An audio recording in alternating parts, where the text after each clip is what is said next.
And hi, everyone. Welcome to Wisdom class number 97, Communication Breakdown. So it was so interesting. Again, I always get my inspiration from people and clients and things that I experienced. And it was probably about 2 weeks ago or something. And we were working through communication, and I'm like, oh, hey, thanks for doing my next wisdom class. And they laughed and like, that's awesome. So let me just make sure somebody else can get in because this is one of our. Let's see, can she get in?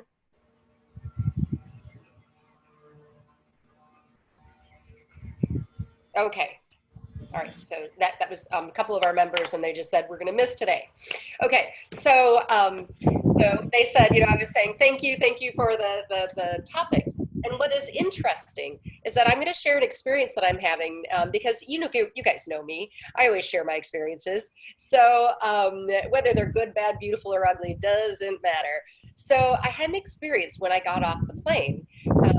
I arrived from Italy after an 11 and a half hour nonstop flight. So I'm just like, and it was like, almost midnight. And I get there and I get all these messages. Hey, there's this big issue going on. So I'll share the issue in a little bit. But I was stunned. And the whole issue was a matter of communication. It was a matter of communication. So I will share that when it comes up, but wow, is it powerful? And there's so much that happens with communication. So let me share my screen and let's talk. And for those of you who are joining us new today, please know that you are welcome to unmute yourself, or you are welcome to, type a message in. If you go to the bottom of your screen and you hover your cursor over the bottom of the screen, you'll be able to bring up this chat bar. So you'll see something that says chat. And so go ahead and do that. If you go over to your area and you click on it here, so you have the ability to mute yourself here, or you have the ability to, again, hover your cursor over the bottom of the screen, and you can hit mute. You can also put yourself on video if you want to. I love seeing your pretty faces, but if you don't want to, that's good too. All up to you. Okay, so let's talk communication breakdown. Now, I want to see if I put this in full screen mode, if I can still see chat. And so I'm going to get chat over here. Okay. We'll see if this works. Let me see if I can get me out of the way a little bit. Put me over here, or us over here. Oh, no, I didn't want to do that. Who did that? Couldn't have been me. Can't be user error. Ah, there we go. Okay, and I'm just going to mute everyone quickly, so give me just a second.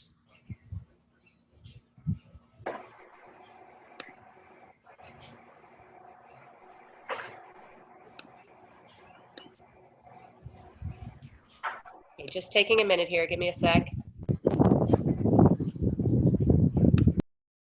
Okay, got it. All right, so here we go. So did you ever hear the song by Led Zeppelin, Communication Breakdown? It was totally in my head today, or yeah, it was at like, yesterday and today when I was writing this. And it's so funny because it was like, communication breakdown. It's always the same, having a nervous breakdown. I don't know, drive me insane. And it just kept going off in my head. And I was like, yeah, don't judge the singing. I've got jet lag. So, so I'm sitting there and I'm thinking of these words and I'm like, you know what? That's exactly it. Communication breakdown. It'll drive you insane, absolutely insane. And so it's like, if we don't work on our communication, we're going to be in all kinds of trouble, because if you think about it, look at this. Poor communication is the #1 cause of broken relationships. It is the #1 cause of bad working relationships. It causes absolute misunderstanding. It actually leads to unfulfilled expectations. And how many mistakes in performance, whether you're supposed to be doing a task around the house or whether you're doing something big in work, but the communication wasn't there? How many mistakes in performance are blamed on bad communication? It creates disappointment. It causes you to take things personal because there's not communication about what's actually going on inside. And it causes heartache and heartbreak. I mean, it's a mess. So if we start to think about it, okay, why? Why do we have so much issue with communication? And I'm going to say all of this relates to the ego because remember, the ego keeps you looking for love outside of yourself, keeps you looking for acceptance. You know, are you good enough? Do you like me? And it keeps you looking for importance through the eyes of other people. And if you've got all that, here's what happens. You don't or you can't speak your truth. Something in your human conditioning is keeping you from feeling like you can't or you just won't speak your truth. You feel powerless to speak or you know, maybe they're just really different perspectives. I'm going to show some stuff right at the end today about perspective because perspective is everything. And so perspective makes you think you're right and someone else is wrong. And then what do? We communicate poorly. Overflow of emotions. When your emotions are not reined in and you've got all these emotions, you're going to communicate poorly. I was communicating with a friend of mine who was going through a hard time on the island, and he was saying, you know, I was just overflowed with emotions because I was tired and I was stressed and all these things. And he's like, and I communicated badly. And I'm like, well, welcome to the welcome to our world because that's everybody. We all go through these times. We communicate like duty. Yeah, Lord knows I have. And emotions, man, when they're there, it's hard to communicate well. And then if you think about the ego, it prevents you from communicating well because maybe you got too much pride. You're not willing to share that you're hurt or you're not hurt, but like that you've got some human conditioning or you're too prideful to say that something's wrong or whatever. Sometimes it could be arrogance, it could be fear, it could be insecurity, it could be embarrassment, all these different reasons. But all of that relates to the ego. So I put this up here because I remember when I was, I don't know, I must have been like 8 or 9, maybe 10. And I was, you know, I've been reading people all my life and, you know, really just kind of feeling into, okay, you know, so what is, you know, I can feel like this person is just like this. Why don't they say it? And I'm like, well, I feel like this, but if I say it, then I'm in trouble, you know? And I just remember thinking, you know, if everyone were just so raw and honest about how they felt, we wouldn't have all these issues. If we stopped projecting all of our hurt and our wounding onto each other, we wouldn't have all these issues. If everybody in this world knew that we were nothing but a bunch of walking wounded weirdos, and I say that with love and affection, we wouldn't have a communication issue. And I'm going to talk very much in detail about that. So I want you to keep in mind the soul ages, okay? Remember how I said that these soul ages, you know, the baby, infant, young, mature, old, 90% of our world are baby, infant, and young souls? Well, right now, this is all changing. Right now, because our earth is changing, we're going to flip these numbers. Over the next 50 years, every day 300,000 people are born, and every day about 300,000 people pass. Guess who are being born into our world today? Not baby souls. They're only going to be 2%. Infants, only 8% will be born. And guess what? Young is going to be only 5% early part of young and about 15% latter end of young because they're ready to start transitioning. Mature souls, that's going to be 50% of our world. And old souls will be 20%. Why is this happening? Because the earth has been shifting vibrations. We know this. This is so rudimentary. We've talked about this since the beginning of these classes, what, almost 3 years ago? And so because the earth is shifting, our communication is shifting too. These kids who are being born into this world, they're going to have a much more natural way of communicating with wisdom than we do. Okay? We've been going through society that teaches us really bad habits. So we are moving from grade 3 planet to grade 4 planet. And a grade 4 planet is a planet of humanity that lives with a tamed ego. And okay, so there's a question, remind me to answer it. So when you're living with a tamed ego, this is what it means. It means that you really are unconditionally loving. So when somebody lobs an angry hate bomb your way, instead of catching it and throwing it back at them with equal insult or equal force or equal ego, you're like, you know what? I don't know what caused you to behave that way. I don't like it, but I'm not going to judge it because you've got unconditional love. There are no conditions on your love. You love regardless. Now, again, you don't have to like it. All right. You don't have to go invite them over for a barbecue. You don't have to take them to the ballet, but you know what you can do is you can try to understand. So this is a humanity where competition is cooperation. So in communication, we're going to be cooperating with each other to help each other to learn lessons and move. There's no need to be important in this type of society because importance is just a product of the ego. And this is a tamed ego. So importance no longer matters. This is a place where we treat the earth and the animals well, where we have free energy, where we understand that holistic natural healing is the way to go, and we know how to eat healthy. These are important things, all right? So it's not about having more or being better, which means that all of the trying to hoard the money or hoard the food or hoard the water, you know, whatever it is, it's not important. So now let's think about communication in this experience. When you are in the 4th level of soul development, remember there are 12 in case for those of you who are new, there are 12 levels of soul development. There is a class on my website about the 12 levels.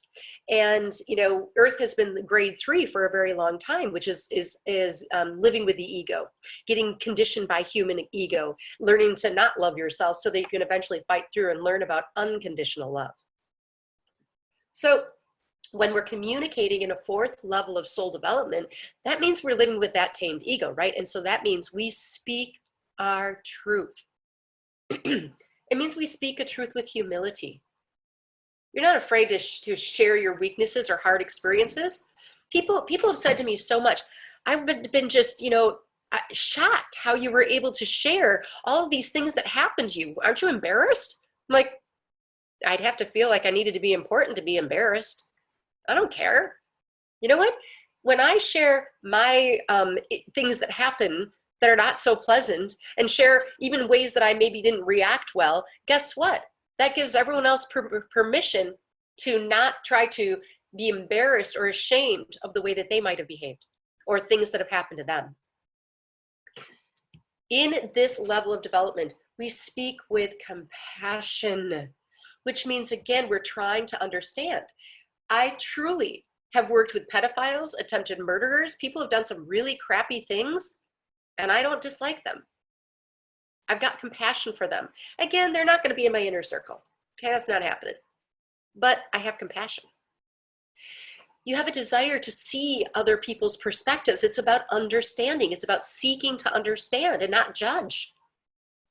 And what happens is that when you live in this way, you speak because you have a lack of need to be right or validated or heard or respected or understood. You don't have to control the conversation. You don't have to have the power. You don't need to be better than.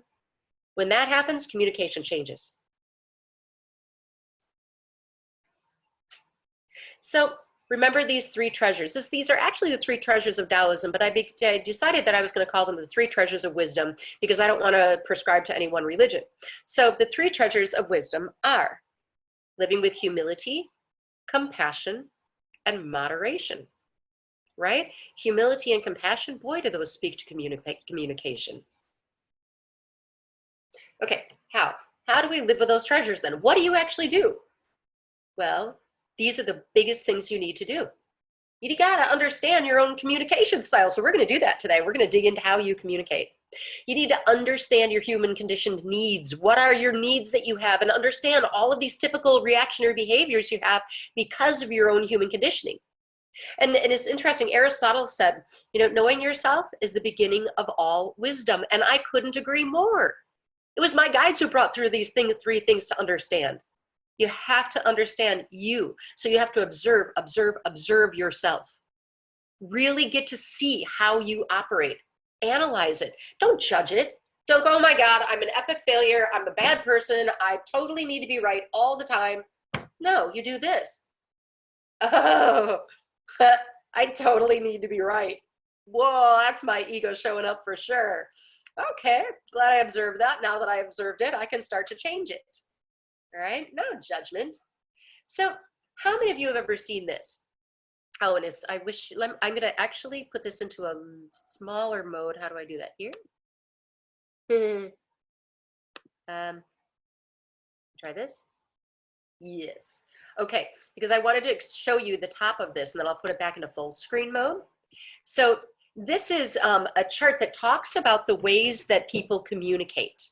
Okay, so you're either excitable in your communication or you're even keeled in your communication.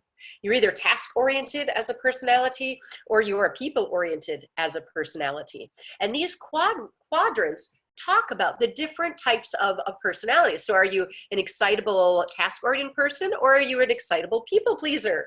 Are you people oriented? Are you an even keel people oriented or are you an even keel task oriented person? So let me put this back into big screen so you can start to look at you, how you are.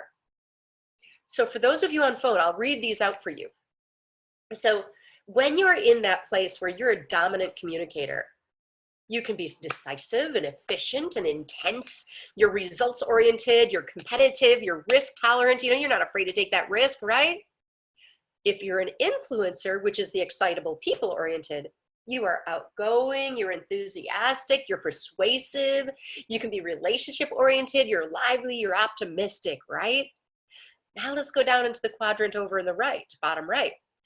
If you're people oriented and even keel, well, you're considered to be steady. So you're cooperative and relaxed and patient and you're support oriented, you're friendly, you're thorough, right? What about if you're over in the bottom left? That means you're a task oriented, even keel person. That means you're conscientious, you're systematic and logical, you're reserved, process oriented, cautious.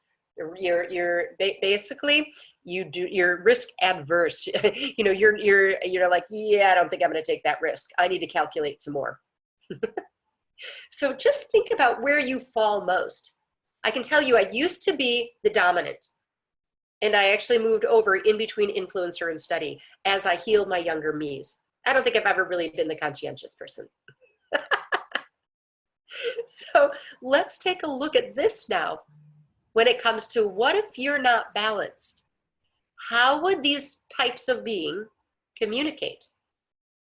Well, we know that the dominant person, who's that decisive, efficient, intense person, would actually in communication tend to be, if they're imbalanced, tend to need to be right and in charge and be heard. They're impatient, you know, just get to it. What do you need?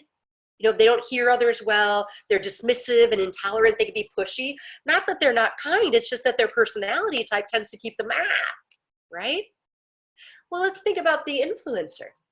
It's nice to be outgoing and persuasive and lively and optimistic, right? Relationship oriented. These are great things.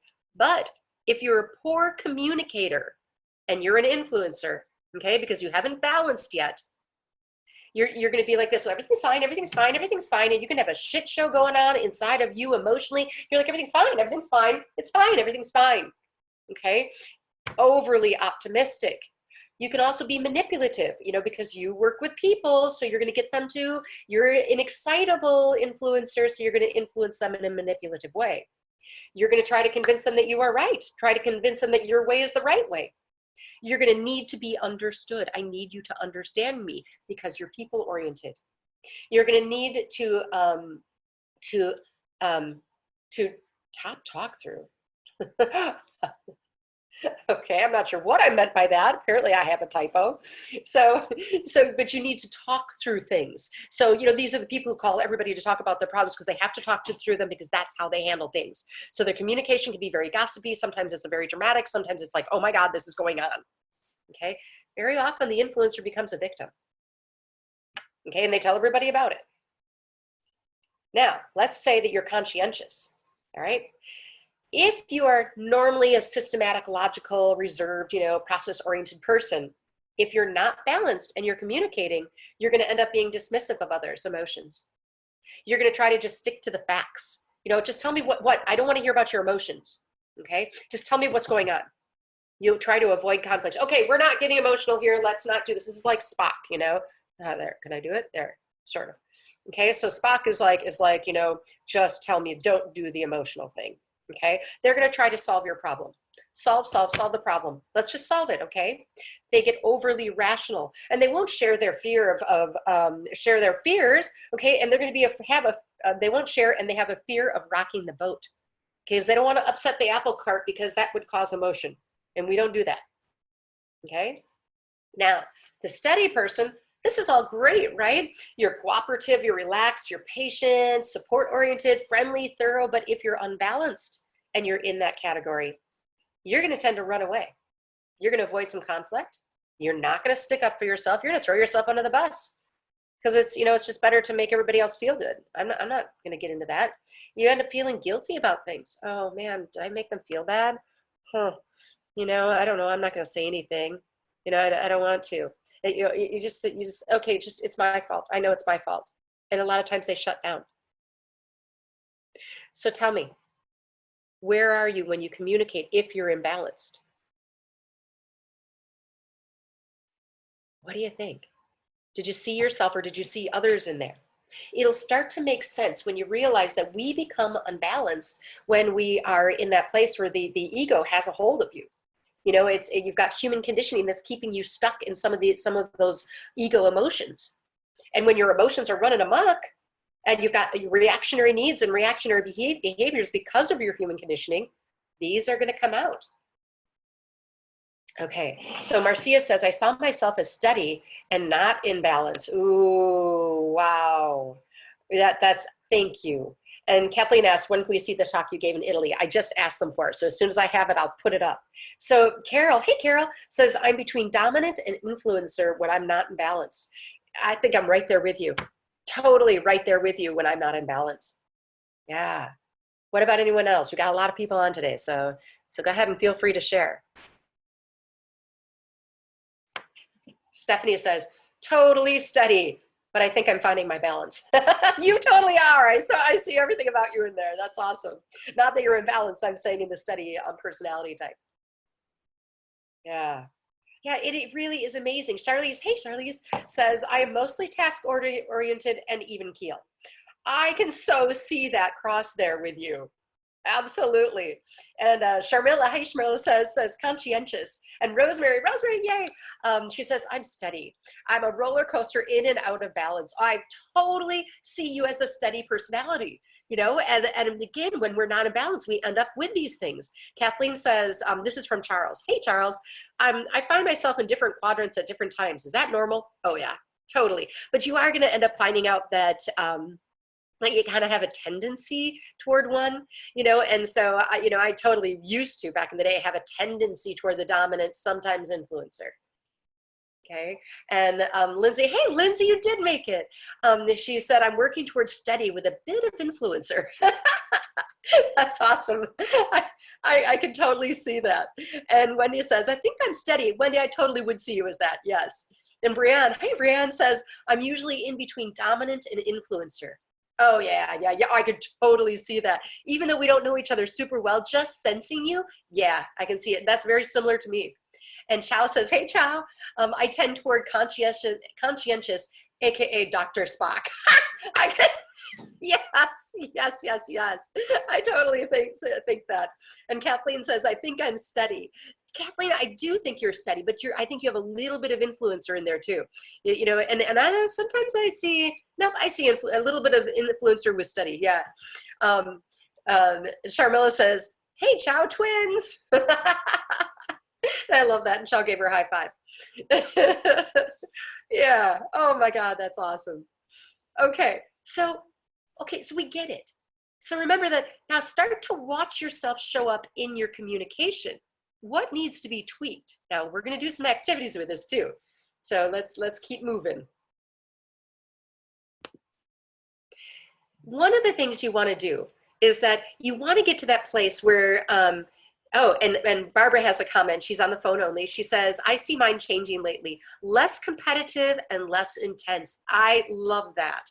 That's amazing. And I love when we can see those changes, that, wow, I used to be so dominant and I'm going actually in a totally different direction, which I like. And it's amazing. When you start to see, okay, where am I and what am I doing? There's no judgment again. It's not saying, oh, you epic fail. You know, look at what kind of a person you are. No, it's going, okay, now I've got some direction. Now I know that I can get in and I can heal some of my younger me's. But to do that, there's some reflection that needs to happen.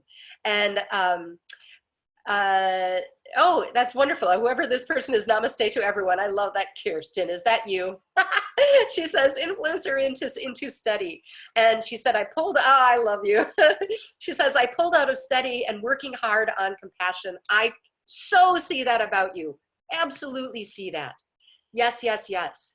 So what we want to do by getting in and healing our younger us's, which I'm going to give you some direction on, so hold tight. We want to get you into the place where you can be this woman at the bottom of the screen.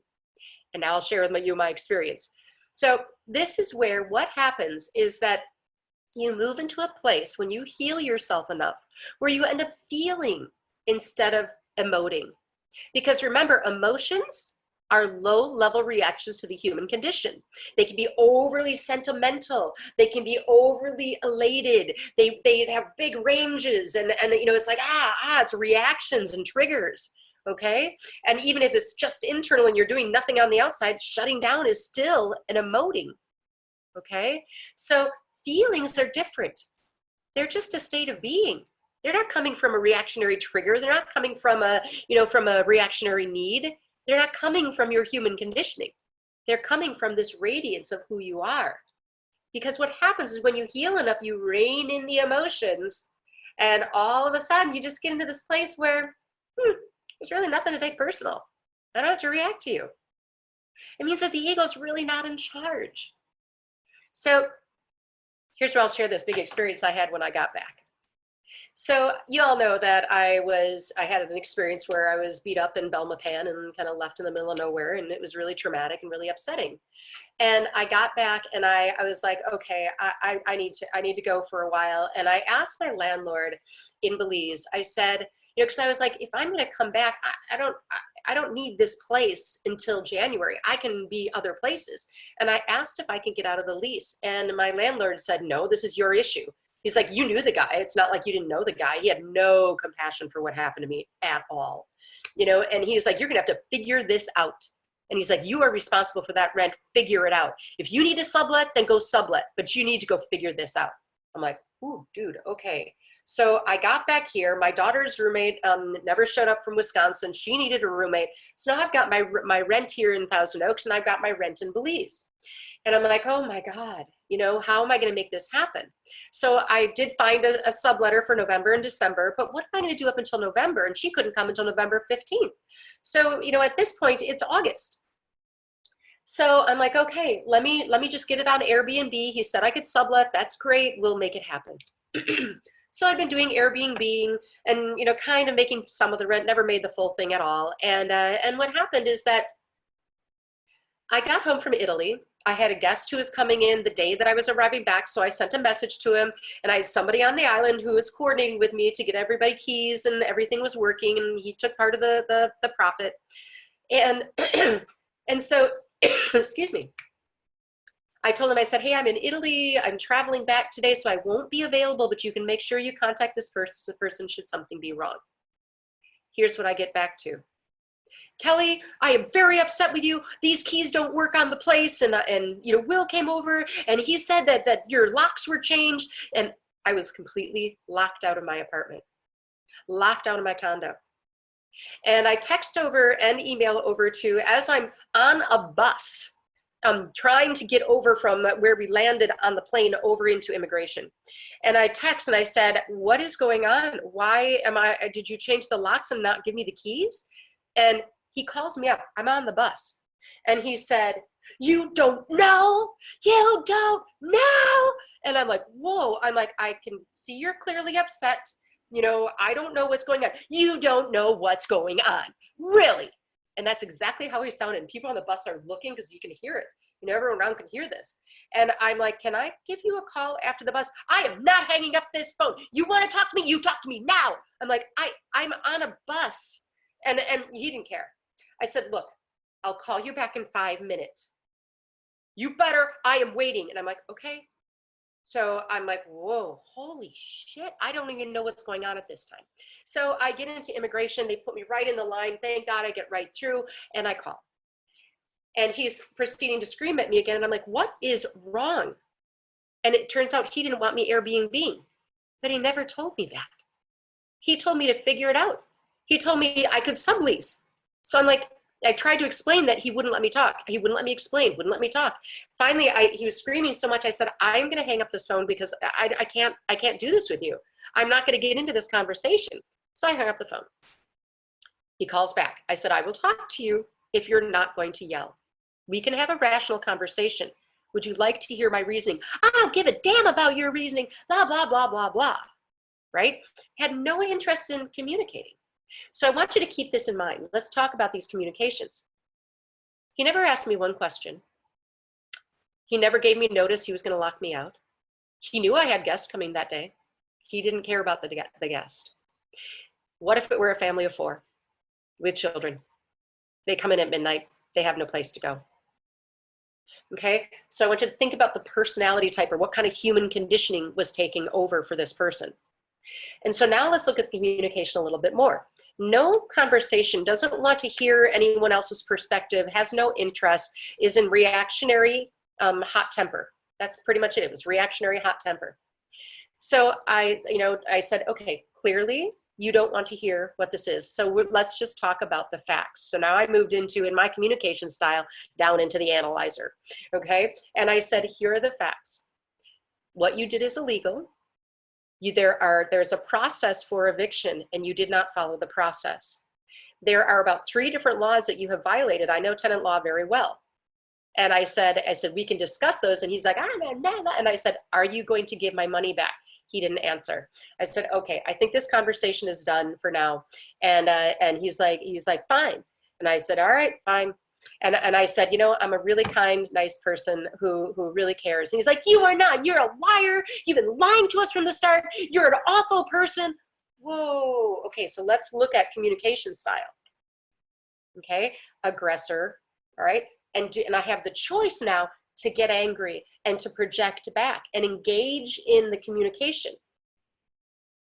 In a situation like that, your communication has to be a place where you're not going to react. It has to be in a place where you're not going to trigger.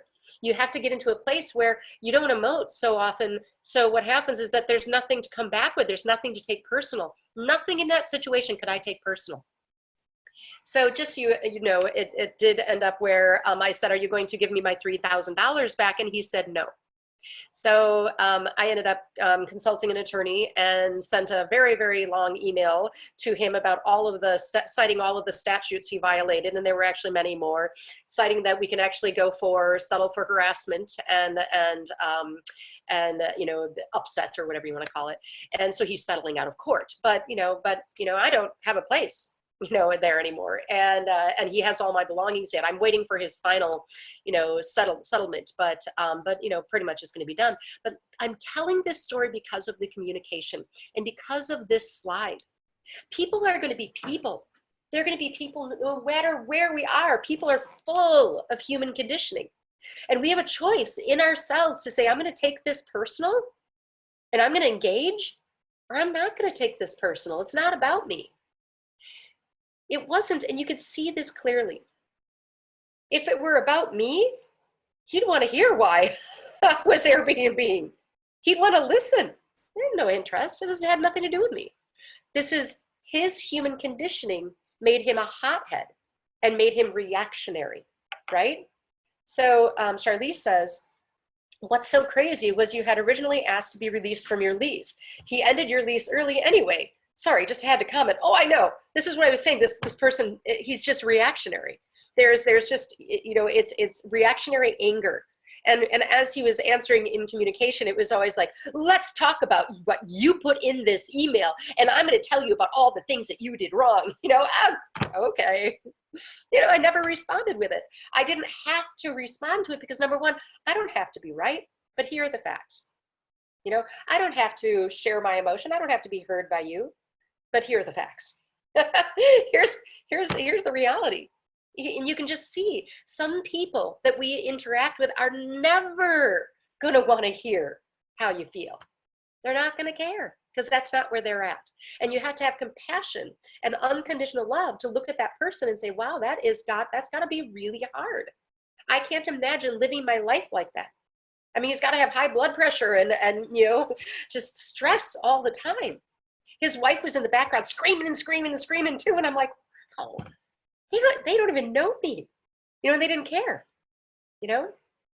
Again, we got to get to that place.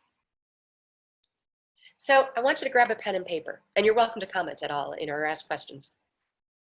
But grab a pen and paper because I'm going to have you do a little bit of reflecting. And Barbara says, Speak Like a Buddha on Daily Om is a great set of classes on right speech. Highly recommended. Great link to send to my landlord. Yeah, I don't think he'd learn it. I don't think he's ready. I think he's, as his human conditioning is pretty set. He's in his mid to late 60s and just not interested, I think. So, but I think you're right. Thank you, Barbara. So let's do a little reflection.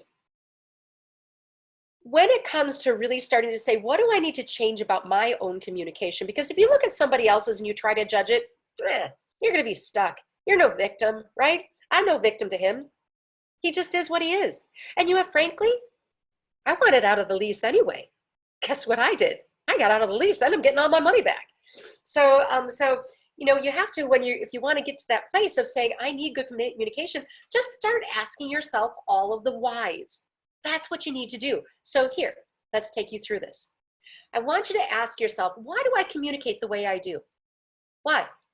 Think of a situation you didn't communicate well within, okay? And I want you to kind of think about that communication breakdown. 30% of communication is your tone of voice. 7% are actually just the words you use. 55% of communication is actually nonverbal. Although it might be reverse in this situation for this landlord. That was a lot of tone and words.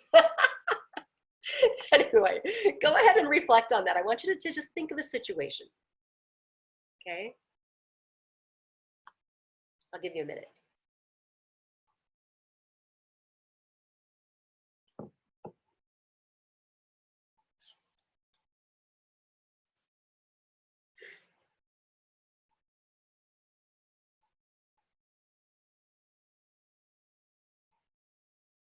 Okay, everybody got a little situation? The next thing you want to ask yourself is another why. When you say, or it's not a why, it's a what.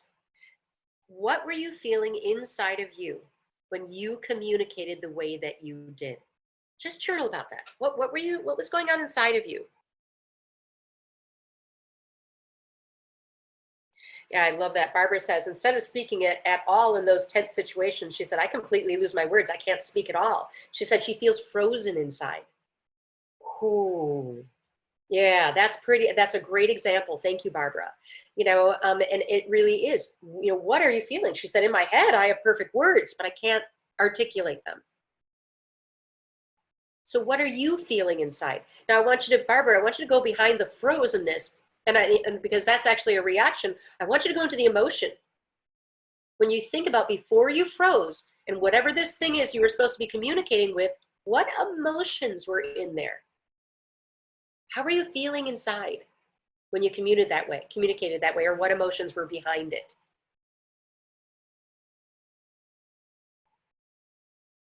Also think about the situation. Have these kind of situations happened before for you? Is this a repeated pattern? So now let's ask another why. Why did you feel that way? Why did you feel the way that you did? When you get into those situations. So it could be your boss comes in and starts, screaming at you about something, not doing your job, and you shut down and you're feeling all bad and upset and blah, blah, blah, blah, blah, and maybe what's behind that is that, you feel like you're worthless. I didn't do a good job. And this is interesting. Barbara, I'm gonna hold on to that, what your comment is, because that's gonna come up next. The next part of this is what happened in your childhood, in your life, in your experiences that led you to communicate in that way. What led to this? And Barbara has a great example with hers. She says, I think it goes back to my stepdad saying he could never love me. which I feel I've healed, but I still have this reaction. She said, I definitely felt worthless, right?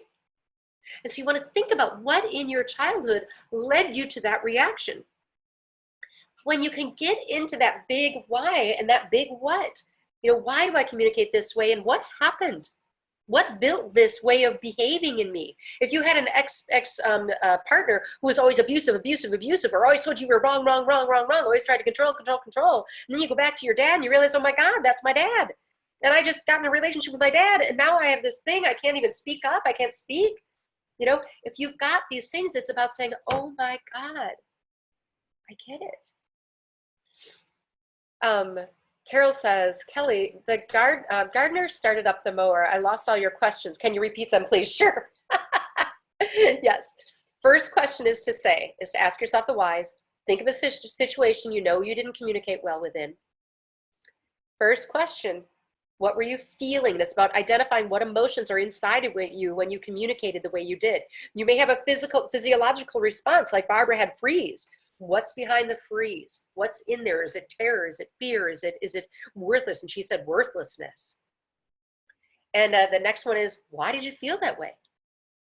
What happened in your childhood, your life experiences that led you to communicate in the way that you did? What went on? And Sharmila says, perfect picture. We were told to stifle our emotions. Exactly. So many people were. I was actually told that.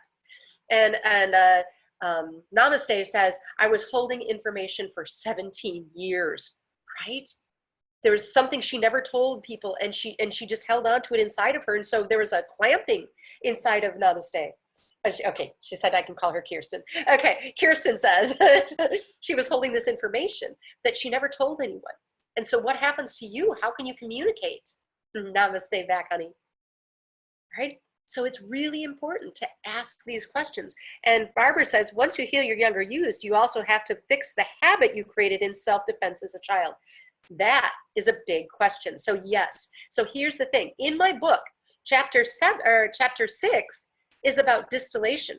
After you heal in stage 2, and you see the ego showing up in stage 3, you're going to balance in stage 4. You're going to go through your dark night and shine your golden light in stage 5. Stage 6 is this. Because you've healed. Now it's time to distill off old patterns of behavior. You got to watch yourself showing up and say, nope, I'm making a conscious decision. And I will tell you, before every behavior we have, there is always this split second where we have the choice to engage the behavior or not to engage the behavior. It all comes down to that split second. Rosemary says, bad memories of my parents arguing a lot makes me want to avoid conflict, so I don't speak up. Exactly. So what needs to happen is that it's really important to say, I need to heal that me. So go back to the situation you didn't communicate well within, and how does what happened in your child life experiences relate to how you communicate now? And you got to go back and heal that younger you. Once you heal the younger you, all of a sudden that reaction isn't there. And Lindsay says, what if I can't remember what happened in my childhood? All you have to do is this. Just ask whoever. So I'm going to just point out, let me move this out of the way a second. Okay, by the way, look at you guys. I made 3,000 subscribers on YouTube. So right here, this is the Healing Your Younger Youth video on my YouTube channel. Do it. And even if you can't remember, what I want you to do is just say, who needs to show up? Very often they just present themselves and you're gonna be like, what? That? Holy smokes. I didn't even remember that happened. I had that happen so many times. You guys, I think I've healed like every age of me and almost every experience, because I'm always saying, who needs healing? Who needs healing? We're not doing this. We need to be free of this. I don't want to emote. This is not fun, right? I need to be able to let a landlord lock me out of my place when I've been on an 11.5-hour flight, screaming and yelling at me, and not react. I need to keep my head and construct a very well thought out email that can make him realize, dude, you're in trouble and I have you by the balls.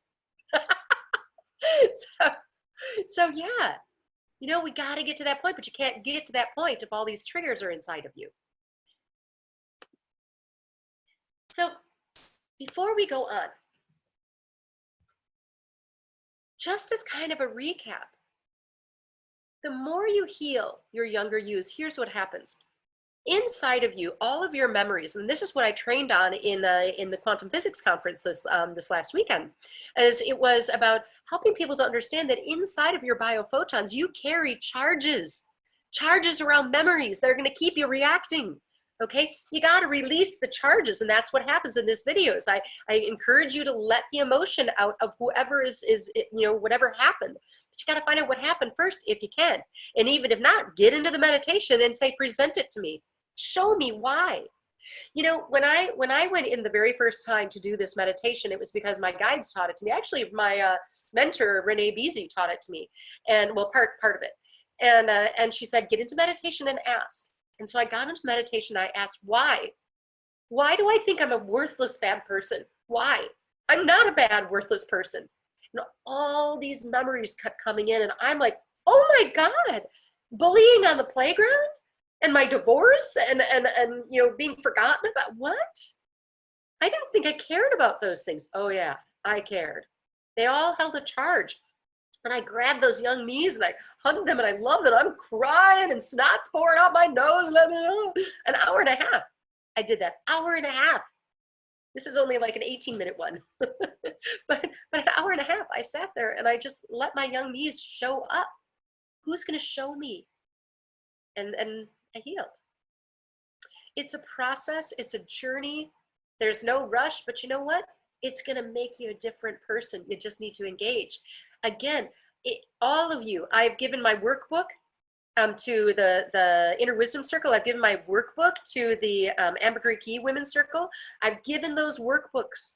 You know, you guys use them. They're there for a reason. They help you identify what's holding you back. So even if you're going through the process, okay, you're in the middle of the process of going through. Oh, and Barbara says, oh, never mind. She said, this is just for you. Okay, got it. And that's funny. So even if you're going through the process and you're not healed yet, there's still some keys to good communication that you really need to start to put into your repertoire of actions, okay? Really try to be conscious of these. Number one thing in any interaction, any communication, listen. Just listen. Do you know how many people just want to be heard? Do you know how many times we're so busy with our own emotions and stuff that we don't listen to the other person's perspective, or we poo-poo their perspective? No poo-pooing. So I want to share an experience with that. If you can see right out here, I don't know if you can see it or not, but right out there, I've got a pool, okay, out right beyond my patio. And my daughter had she's in a play right now, and she and all of her little playmates were here rehearsing, and it was a super hot day. It was about a month ago, and they were like, okay, let's get in the pool. And they all went down and jumped in the pool and, just relaxed, because she told them all to bring their suits. And some woman came down there, and she just starts screaming and yelling at them. And Elizabeth goes over, hey, look, I'm so sorry. And she's like, you're not even genuine. You guys were swearing. My child's terrified. The child totally wasn't terrified, but okay. So they come running upstairs all upset. And she's like, my daughter's like, we're leaving. We're sorry, we're leaving. And they came upstairs and they said, oh my God. And I said, okay, let me just go handle this. So I walked down and this lady is like, what? And I said, I just want to listen. What's going on? I want to just hear you. What is it what can I listen to?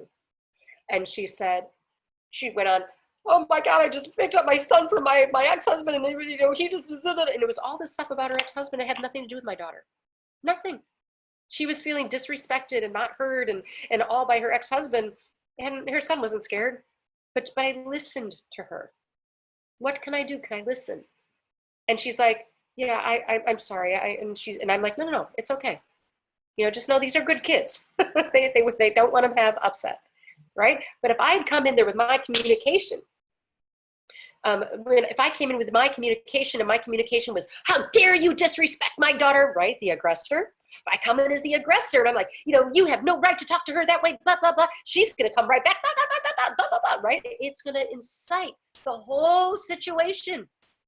If I came back at my landlord and I was like, you are not listening to me, and, oh my God, we'd never have this resolved, and I'd never be getting my money back. I can guarantee you.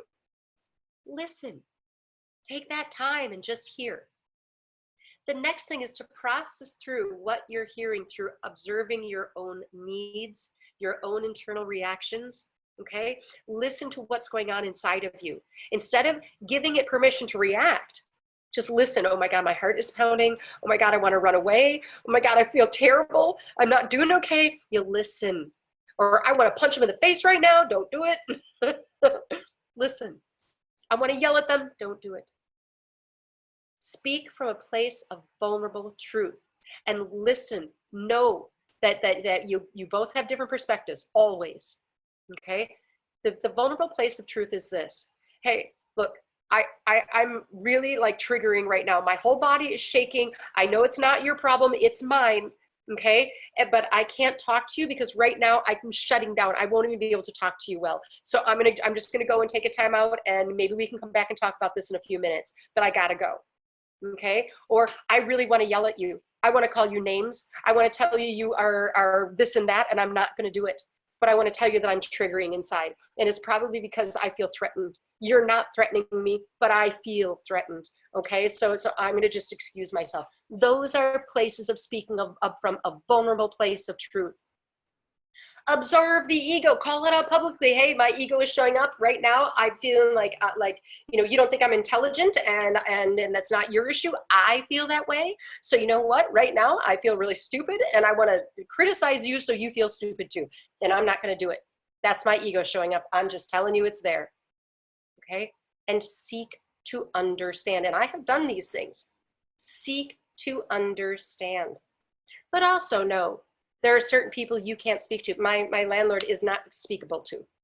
That's where you just stick to the facts, man. Okay? There's no point in trying to go through this with somebody who doesn't have the ears to hear it. And there are many people in our society who don't have the ears to hear it, and that's okay. That's where they're at. We have no right to judge that. Okay? That's where they're at in their human conditioning. So let them be there. You do your part to say, right now, I'm just going to take care of me. Okay, I was tired getting off that plane. I was drained. I had jet lag. I hadn't slept. Okay, so all I could do is take care of me in that situation. I am not going to listen to you yell. If you can speak rationally, fine. Okay, I'm ending this call. I'll talk to you tomorrow. That's all you can do. All right? Does that all make sense?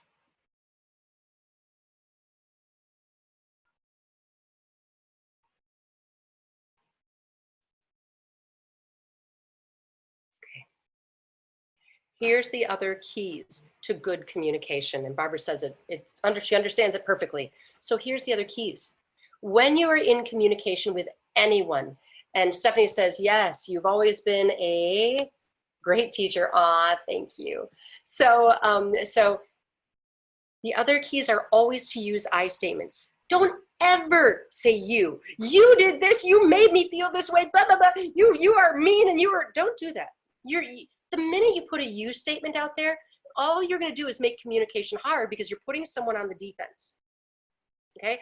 You don't want to put people on the defense unless you're speaking a fact. Well, the facts are, what you just engaged in was illegal. Okay? That's just a fact. It's not a judgment. Okay? So use I statements and facts. Never, never tell others how they feel. You don't know how they feel. We have no right to ever tell anyone how they feel. Okay? And people do it all the time. And here's the other thing. Don't ever stay away from, you made me feel. Remember, stay with facts. And here's one of the worst things you could ever do. You hurt me. Nobody hurt you. That's the ego talking. They didn't hurt you. You're just triggering because of your own human conditioning. I'm not hurt by my landlord, my ex-landlord. I'm not hurt. That's his issue. I don't have to take it personal. And the other thing is stay in the now. These are the big rules. Don't go talk about what happened in the past. Even if you are still wounded by it, you are wounded. Heal you. Right? If they're bringing up stuff from the past and lobbing it your way, you don't have to catch those angry hate bombs. If they're saying, you're always like this, you're crazy, you're a psychopath, you can catch it and go, oh my God, now I feel bad. Or you can say, you're not, you are. I am rubber, you are glue. Okay, no, it's not going to help. Okay, so it's about not catching the angry hate bomb. Watch it go by and go, whoo. I felt that breeze. Not catching it. That's not mine to catch. I know I'm a great person. I know I'm a kind person. I am not catching that. When this guy was saying over and over again that I was dishonest and a bad, untrustworthy person, I wasn't going to catch that angry hate bomb. That's not mine to catch. The only one who projects that is somebody who is that themselves, right? I have no interest in calling people that because that's not who I am. So again, stay in the now. Don't worry about what happened in the past. Don't worry about what's going to happen in the future. Now, stay in the now and honor yourself.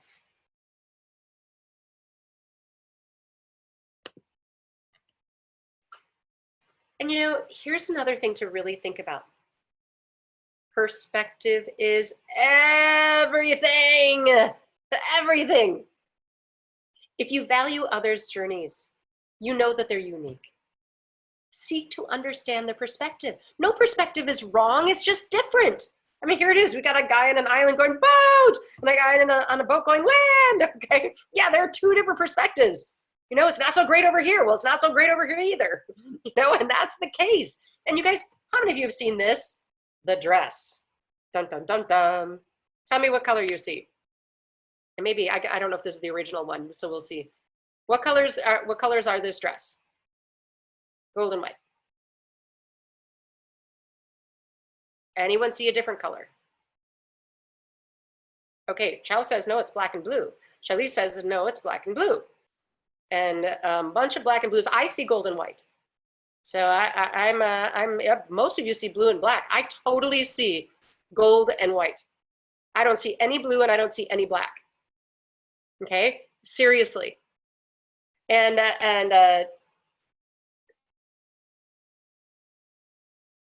chat was E questions. I don't know what that means. And Sharmila says, but I'm right. Sharmila, I love you. And Moto says gold and white. And oh, what was the question? The question was, what color is this dress? What color is this dress? And Carol says, you're all wrong. Here's the dress. What color is it? You know, seriously. This is called the dress for a reason, because everybody argues, is it gold and white or is, I don't see any blue or any black, none.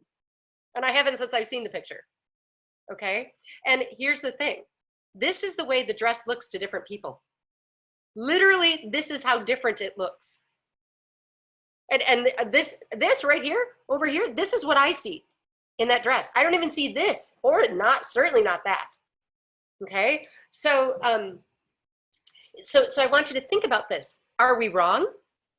Is anybody wrong in their interpretation? No. They explain it's because of the way that we have our pixels, or the way that the pixels are hitting the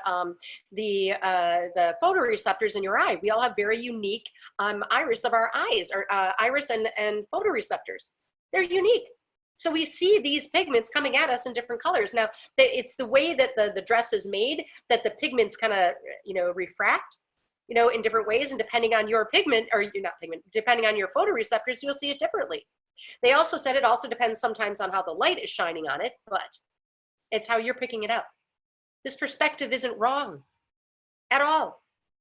So now I want you to place that into a perspective viewpoint. Are my human conditions wrong? Are your human conditions wrong? Is that person's human conditions wrong? Should they be ashamed of theirs? Should I be ashamed of mine? Hell no. We chose our human conditioning for whatever it is that we need for our greatest growth. How can that be wrong? It can't be wrong. It just is. We're all at different stages of learning. So somebody's life lesson, so my landlord, okay, ex-landlord, so his life lesson is all about engaging in his temper and his reactions, and that's where he's at.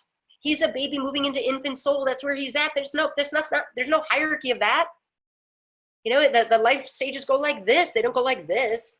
You know, he is where he is. Can't change that, right? So again, he's not wrong. Now, he did do something illegal and he's gonna have to pay for it, but which means I get my money back. But that's also just and right, okay? And when I say right, I mean right in the court of law, right? But when I look at people and their behavior, his perspective isn't wrong, it's just his. And if I look at it as wrong, I'm going to get in trouble. Because now all of a sudden I'm diving into the ego pool. The minute I dive into the ego pool, I'm going to be flashing around in the water. I'm not doing that. I'm a good swimmer, but you know, still not going to happen. Okay. So here's the deal. And by the way, all of these symbols are different symbols around the world for wisdom, and I absolutely love them. So this is where we want to get to. Oh, it doesn't let me move. Okay, let me try here. So if we want to communicate with wisdom, first thing we need to do is we need to start to observe ourselves. When does the ego show up? Really look at it. When does the ego show up for you? Understand yourself. What reactions, what need, what conditioning is still playing into all of the behavior that you have or the way that you communicate? Heal yourself. Do the video. Get a session with me. That's what I do for a living, is help people to release these conditions. I help release the charges.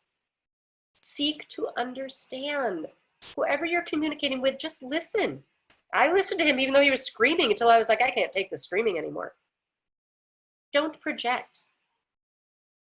Okay? Don't start using you statements. Use your I statements. Don't live in the past. Live in the now. Don't make others responsible for your happiness. They're not responsible. You are. So live internally. Right? When you do these things, your communication will change.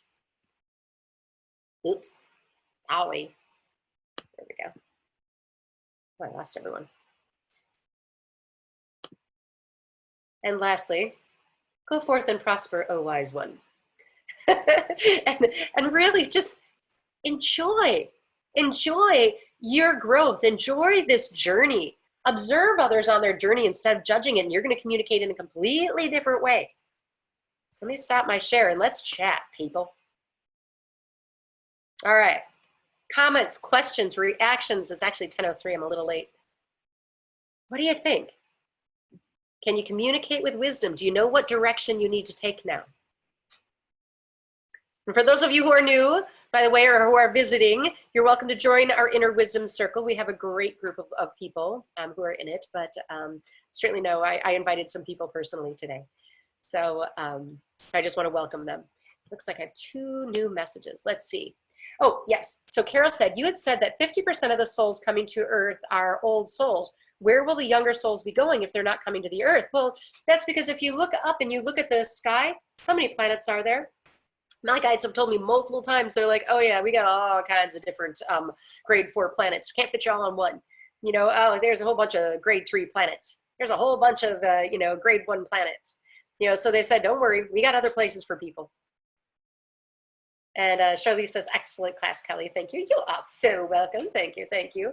And Kirsten says, we are all artists with different mediums. Oh my God, that's so, so true. I love that. We're all artists with different mediums. Absolutely. That's the idea with perspective. We're all coming from a place internally, and we just end up projecting it at each other, right? And we take it personal and we get upset. Silliness. Anywho. All right, my lovely, lovely peeps. I've got a session coming up at 10:30, so I'm gonna have to go pretty quick, but let's see if I have any other questions. Thank you so much, Kelly. I will be more aware for sure of projecting and reacting when triggered. I appreciate you in these lessons so much. You're welcome. And oh, thank you to Motto G. I appreciate you. And Carol said, I had an amazing session with Kelly a couple of weeks ago. Life-changing. Oh, it was true. Absolutely. Thank you for that. And Stephanie says, P.S. Kelly, we need to reschedule our session. Yes, text me. Marcia says, wonderful class. Wendy says, I'm beginning to understand as I can sit back and take a look at myself. Awesome class. You're welcome. Kirsten says, thank you so much. I'll share with you later. Very in line with Buddhism. Oh, always. All right.